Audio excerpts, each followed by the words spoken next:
నమస్తే అండి, welcome to our channel. నమస్తే సార్. నమస్తే అమ్మ.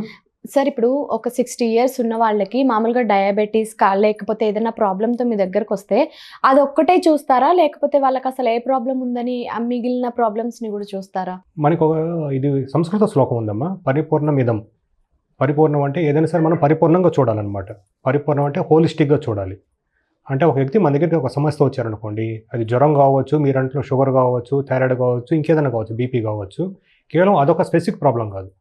ఫర్ ఎగ్జాంపుల్, మనం ఒక చోటకి వెళ్ళాము, మనం పూర్తి మన పర్సనల్ రిప్రజెంట్ చేస్తున్నాం, అంతేకాని మన చిన్నప్పటి వ్యవస్థని మనకి ఇంకేదైనా ఉంది కానీ మనం చేయం. అంటే హోలిస్టిక్గా మన పర్సన్ చూస్తాం, చూసి ఆ పర్సన్ మంచివాడా చెడోడని ఒకరు ఎస్టిమేట్ చేసుకుంటారు. అట్లాగే మా దగ్గరకు వచ్చిన పేషెంట్స్లో షుగర్స్ ఎలా ఉన్నాయి ఉదాహరణకి చూస్తాం అనమాట. చూసి కేవలం మందులు రాయడం వరకే కాదు డాక్టర్ బాధ్యత. ఇంతకుముందు ఇంటర్వ్యూస్లో చెప్పినట్లు డాక్టర్ అంటే టు టీచ్, అంటే వాళ్ళకి మనం కౌన్సిలింగ్ ఇవ్వాలి, వాళ్ళని ఫాలో అప్ చేయాలి.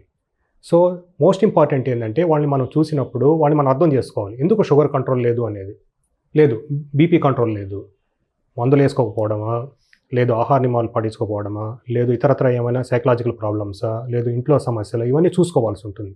ఈ మధ్య మా దగ్గర ఒక పేషెంట్ వచ్చారనమాట. ఆమెకి వచ్చి ఒక 55 ఏళ్ళు ఉంటుంది, వాళ్ళ కూతురికి వచ్చి 32 ఏళ్ళ వయసు ఉంటుంది. ఇద్దరు వచ్చారు, చాలా దూరం నుంచి వచ్చారు, వేరే వాళ్ళు పంపించారని వచ్చారనమాట. ఓకే. ఆమెకి దాదాపు 7 సంవత్సరాల నుంచి షుగర్ ఉంది. ఇక్కడికి వచ్చేటప్పటికి 300 ఖాళీ కడుపు మీద, 400 తిన్న తర్వాత, అంటే హై షుగర్. ఓకే. 3 నెలల యావరేజ్ కూడా ఎక్కువ ఉంది, HbA1c అంటాము. నేను అడిగాను, ఎందుకమ్మా మందులు వేసుకోవటం లేదు అంటే ఆమె సైలెంట్గా ఉంది. పక్కన వాళ్ళు కూతున్నారు, ఆమె కూడా ఎడ్యుకేటెడ్ ఇంజనీర్ అన్నమాట. సార్, మా మదర్ మెడిసిన్స్ వేసుకోవటం లేదు, ఒళ్ళు తిమ్మిర్లు మటుకు ట్యాబ్లెట్లు వేసుకుంటుందని చెప్పారు.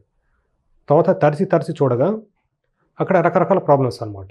ఆమె ఎందుకు డయాబెటీస్ మెడికేషన్స్ తెలిసి కూడా వేసుకోవటం లేదంటే కారణం చూస్తే వాళ్ళ హస్బెండ్ నుంచి ఆమె దూరంగా ఉందన్నమాట, దాదాపు 5-6 ఏళ్ళ నుంచి. అంటే రకరకాల ఈ కాలంలో మనం చూస్తున్నాము.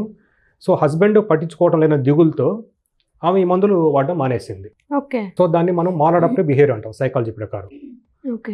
అంటే ఏదైనా మనకి సమస్య ఎదురైనప్పుడు దానికి కరెక్ట్గా సొల్యూషన్ మనం ఆలోచించకుండా వేరే మార్గాల ద్వారా దానికి ఏమైనా పరిష్కారం దొరుకుతుందా అని మనం అనుకోవడం అనేది మనం మోసపుచ్చుకోవడం అనమాట. ఫర్ ఎగ్జాంపుల్, ఇప్పుడు ఈ పేషెంటే తీసుకోండి, షుగర్స్ 300-400 ఉంది. ఫైనల్ ఎవరికి డ్యామేజ్? పేషెంట్కి డ్యామేజ్. ఎవరి మీద కోపంతోనో, ఎవరి మీద దిగులతోనో తాను ఆమె డ్యామేజ్ చేసుకుంటుంది. అంటే ఆమెకి ఏం జరుగుతుంది తెలియటం లేదు. పోనీ పక్కన వాళ్ళ కూతురుంది, ఆమె ఎడ్యుకేటెడ్. వాళ్ళ కూతురుని అడిగాను అనమాట. కూతురు అడిగితే ఎందుకు అమ్మ ఈ మదర్ అట్లా చేస్తుంది అంటే ఆమె కూడా చెప్పలేకుంది. తర్వాత వాళ్ళకి ఇదంతా ఎక్స్ప్లెయిన్ చేయాల్సి వచ్చింది. This is psychological maladaptation. So she seeking attention, అంటే ఒక సింపతి కావాలి.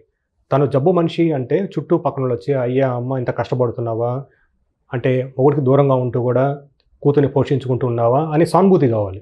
అంటే వీళ్ళకి ఆ సమస్యకి పరిష్కారం కాదు, ఆ పరిష్కారం మర్చిపోవడం అనేది వీళ్ళకి కావాలన్నమాట. ఎందుకంటే దానికి పరిష్కారం కోసం వాళ్ళు ఎదుర్కోలేదు.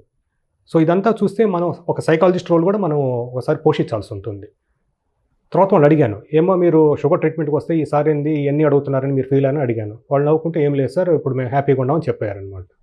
సో దట్ మీన్స్ మన దగ్గరికి ఎవరైనా ఒక సమస్యతో వచ్చినప్పుడు తొందరపడి మనము మన పర్స్పెక్టివ్ నుంచి ఆలోచించకుండా వాళ్ళ సైడ్ నుంచి ఆలోచించాలి. అసలు ఏం చేస్తున్నారు, ఎందుకు జరుగుతుంది అని ఆలోచించి కొంచెం టైం కేటాయిస్తే 100% అనను కానీ మెజారిటీ ఆఫ్ థింగ్స్, ఒక 99% వరకు మనం కరోనా కనిపెట్టవచ్చు.